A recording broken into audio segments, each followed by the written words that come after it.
Olá, boa noite. O Metrópolis segue discutindo os rumos da cultura no Brasil. Hoje o tema é a região que historicamente tem menos acesso a equipamentos, eventos e investimento cultural, que é a periferia, e que mesmo assim produz cada vez mais. Aqui com a gente está o Gil Marçal, produtor cultural, um dos organizadores do VAI, que é o Programa de Valorização de Iniciativas Culturais, que incentiva artistas das regiões periféricas de São Paulo. Boa noite, Gil, seja bem-vindo ao Metrópolis.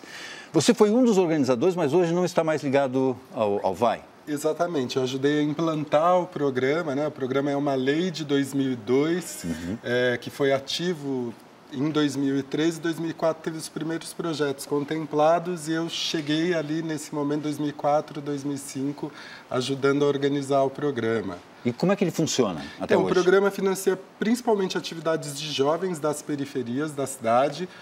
Na maioria das vezes, essas atividades de jovens não têm apoio nem da iniciativa privada, nem do poder público, e o VAI veio justamente para atender essa demanda. Para dar esse empurrão. Para dar esse apoio, esse apoio. De lá para cá, mais de 1.500 projetos nas periferias receberam apoio do VAI.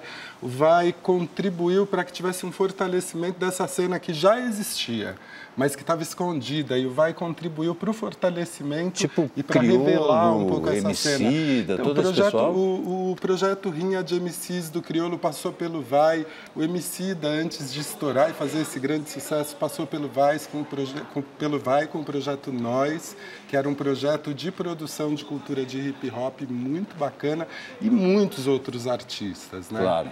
Agora, eu gostaria que você falasse também, que eu acho importante, que é o fomento à cultura da periferia, porque é um movimento que é o inverso, né? Ele partiu do pessoal da periferia e aí chegou, vamos dizer assim, aos ouvidos da Secretaria da Cultura. Exatamente. Uma coisa que eu acho bacana que aconteceu com o VAI foi porque ele foi uma porta de entrada para os jovens que produzem cultura, para as políticas públicas. E esses grupos amadureceram, cresceram e entenderam que precisava ter algum programa público de apoio consistente e forte para a cultura na periferia. Eles se organizaram, escreveram um projeto de lei que foi acolhido pelo Legislativo e pelo Executivo, e daí saiu o Fomento à Cultura da Periferia, que contempla aí por volta de 30 grupos anualmente, com até R$300 mil para as iniciativas. Olha quanta coisa acontecendo e a gente não sabe, não é? É importante você estar falando isso aqui. Da música, tem coisas muito pontuais e a gente tem pouco tempo.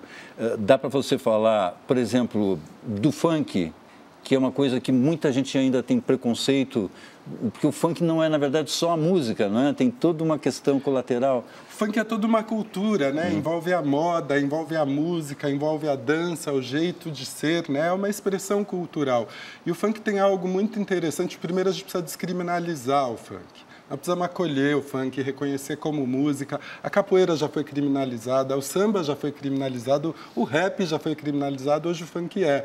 Mas o funk é uma cultura em que a juventude, que boa parte da juventude participa, gosta, curte, né? Que promove uma economia local extremamente interessante. Um MC, às vezes, faz 4 shows de sexta para sábado, mais 4 shows de sábado para domingo, cada um ganhando R$1.500. Nos bailes de funk você tem, por exemplo, as barracas de alimentação, as barracas de moda. Isso faz girar uma economia nos territórios que é extremamente importante e que não é contabilizada no PIB. Lógico. Né? Mas movimenta um conjunto de atores e empreendimentos super importante. Claro. Né?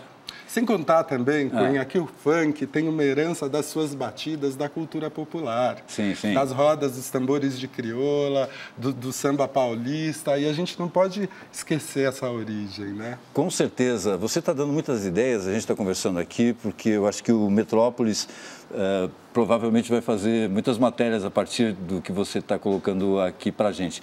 E a gente vai fazer um rápido intervalo, tá? E a gente vai voltar para continuar conversando sobre outros assuntos. Tá bom, Gil? A gente volta já já.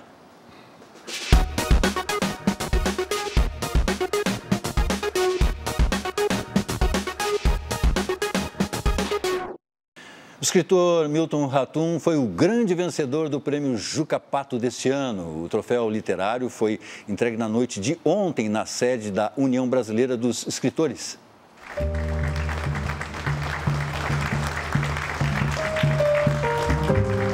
A Há 60 anos, a União Brasileira dos Escritores homenageia autores que produziram obras importantes para a literatura brasileira. Este ano, a escolha foi pelo escritor Milton Ratum, autor de romances como Relato de um Certo Oriente, Dois Irmãos, Cinzas do Norte e A Noite da Espera, lançado no ano passado.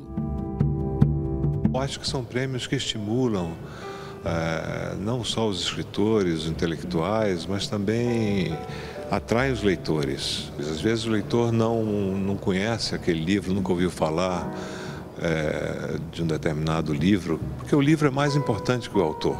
Então, quando você pensa num Drummond, que ganhou esse prêmio, eu fico muito orgulhoso. Ele não se dedica exclusivamente à escrita, ele não está obcecado com a escrita. Ele produz artesanalmente as suas obras e nelas ele insere uma mensagem social de grande importância. O escritor defendeu investimento na educação para despertar o interesse na leitura. Quando nós falamos, não há leitores no Brasil, faltam leitores, reclamamos o tempo todo, mas só há leitores e bons leitores quando há uma formação educacional, quando a escola possibilita a formação de leitores. Sem isso, as políticas culturais não funcionam também, porque as políticas culturais dependem da formação educacional. Olha que belo gancho para nós aqui. Estou falando com o Gilmar Sal, que é produtor cultural. A gente está falando hoje especificamente da produção cultural nas periferias. Qual é o gancho para você falar isso sobre as políticas culturais na periferia, a literatura na periferia? Uma pena que nos últimos 3 anos os investimentos nas políticas públicas de cultura caíram bastante, seja em nível municipal, estadual e nacional, né? A queda no campo da cultura foi de entre 30% a 40%, isso é muito significativo. Sim. Em comparação a isso, você tem um grande movimento literário acontecendo nas periferias e a literatura, até impulsionada pelo rap, e aí os Racionais é um grande exemplo disso, quando fez distribuição de mais de 100 mil cópias de seus discos por sistemas alternativos, influenciou uma prática de saraus e literatura muito potente. Sim. E o mais bacana, esses saraus hoje estão nas escolas. A Cooperifa está nas escolas. E esse é um trabalho de militância. Há quanto tempo? A Cooperifa já existe há mais de 15 anos. Há mais de 15 anos. Acontece toda terça-feira, faça chuva ou faça sol, no Mboimirim. E a Cooperifa, além disso, organiza a Mostra Cultural da Cooperifa, com mais de 50 atividades que vão ter esse ano, com debates, palestras. Ano passado, a Mostra da Cooperifa, falando em falta de investimento, a Mostra da Cooperifa foi financiada, metade dela com recursos de venda de camisetas. Né? E esse é um presente. Camisetas personalizadas. Camisetas personalizadas de poemas da Cooperifa. Esse é um presente que a Cooperifa dá para a comunidade. Sim. Então, todo o corpo, as pessoas que são da Cooperifa se mobilizam para empreender essa ação, que é muito importante. Que faz uma ponte com os alunos, amarra com alunos das escolas públicas nos eventos e com os professores da rede educacional. E dessa forma você tem uma cultura participando da vida das escolas nas periferias. E estes escritores que aparecem lá, eles ficam só lá ou eles circulam, vão para outros lugares?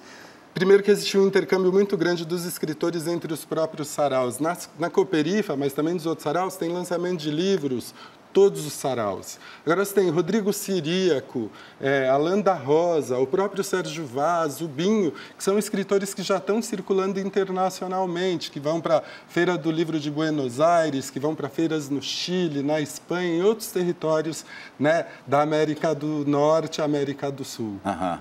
Eu fui fazer, até quis lembrar com você, e você me lembrou, que eu fui fazer uma matéria para o Metrópolis, num sarau. Você me disse onde é que foi mesmo? Pelo que eu contei para você? É o sarau Clamarte, lá na beira da represa. Exatamente. Na Avenida Robert Kennedy, que aí é o Casulo, um artista plástico. Ele faz obras com peças de metal. Isso, a gente mostrou aqui. Durante a semana é uma oficina e tem o sarau que Me chamou a atenção porque eles organizam uma biblioteca pública. As pessoas vão lá, pegam livros, não é? Exatamente. Olha que interessante, né? O Sérgio Vaz fala isso. Se antes a gente achava que a gente ia se matar só bebendo com os bares, que foi o que sobrou, a gente começou a transformar os bares em espaços culturais. Então, tem gelotecas espalhadas na cidade com livros, diversos bares, tem biblioteca de livro que você vai lá, pega o livro, empresta, traz outro, e dessa forma a literatura vai circulando de uma forma mais, né, do dia a dia. A literatura precisa estar com a comida, precisa estar na esquina, precisa estar na cesta básica. Sim. A gente precisa ter livros na cesta básica. Ou seja, você está falando aqui em alto bom som que a cultura tem que estar no centro do debate